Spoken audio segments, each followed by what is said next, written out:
Hey guys, it's Sandy. So I wanted to get on here and talk a little bit more about preparedness.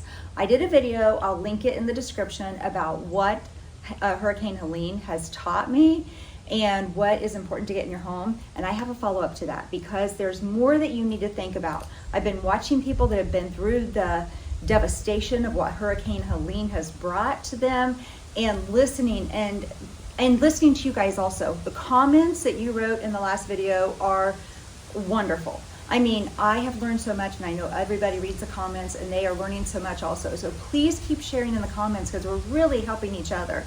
But let me add a few things. So we all know that we need food and water. Water being number one. You've got to have a water source, a water purifier, something to be able to have water. Food, it's a given, right? Now let's get into some other things, because beyond food and water, there's some really important things.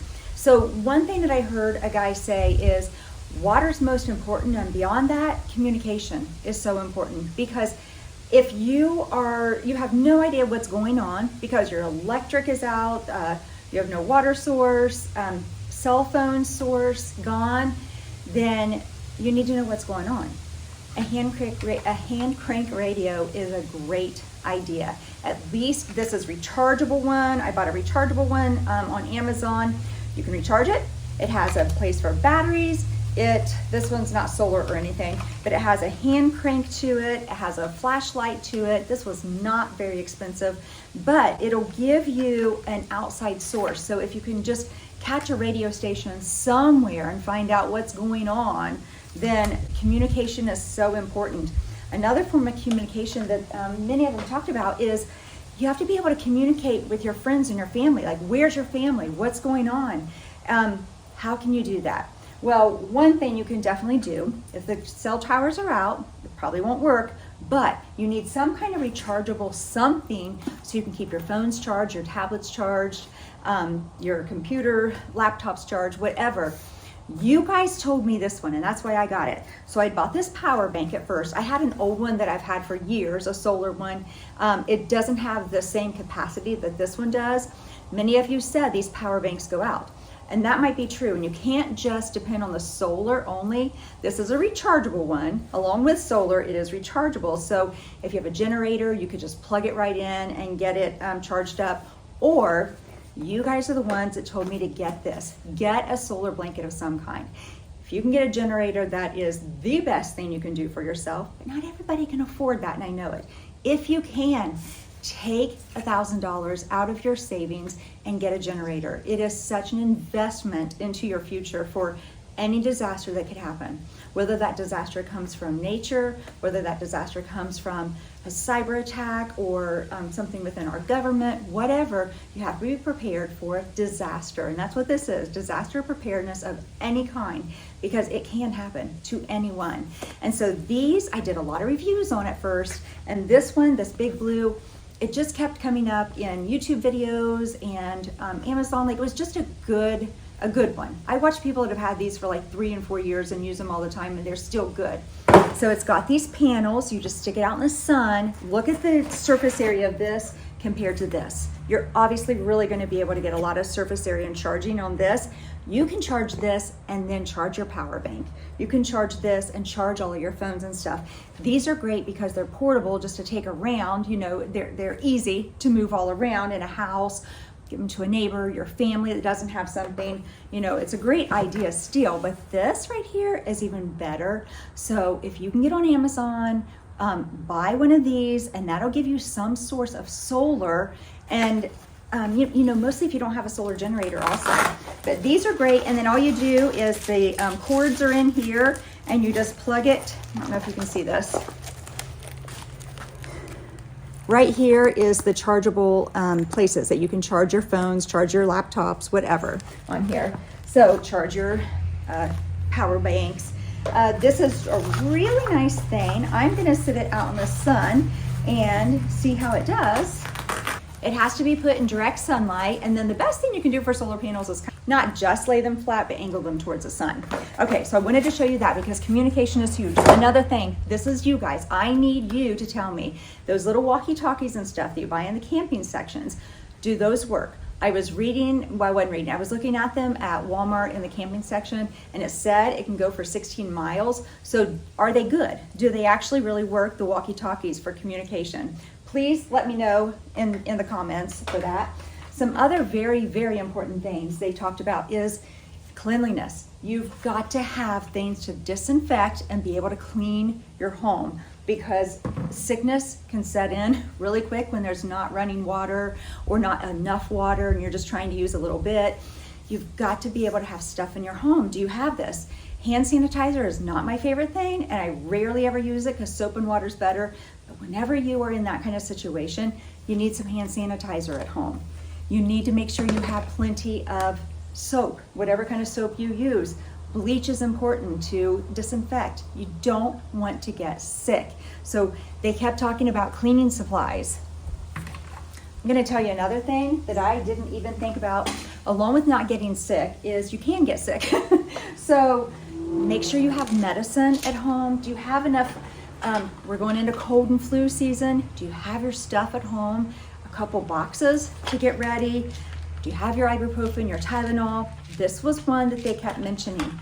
Allergy medicine, Benadryl. They needed the Benadryl because whenever the storms came in, it didn't just displace humans, but it also displaced the yellow jackets and the hornets, and people were outside trying to work and clean up their property and getting stung. And this is what the medics are saying that was so important. So do you have this stuff in your home? That's what I'm asking. Like, maybe make sure that you have enough medicines. The medicines we don't even always think about too, like Benadryl. Your children, make sure that you've got fever relief and pain relief for children also. We have grandkids in our home, so I have this. On the thought of getting sick and making sure you have stuff is trying to keep from getting sick, and vitamins are a huge way to do that. But I also wanted to share this because this is a really good one. It has in it the elderberry, the vitamin C, it has zinc, it's got some vitamin D in here, so ginger. So this is a really good all-in-one to help you not get sick. So you take 2 tablets a day. They're easy, or not tablets, they're actually capsules.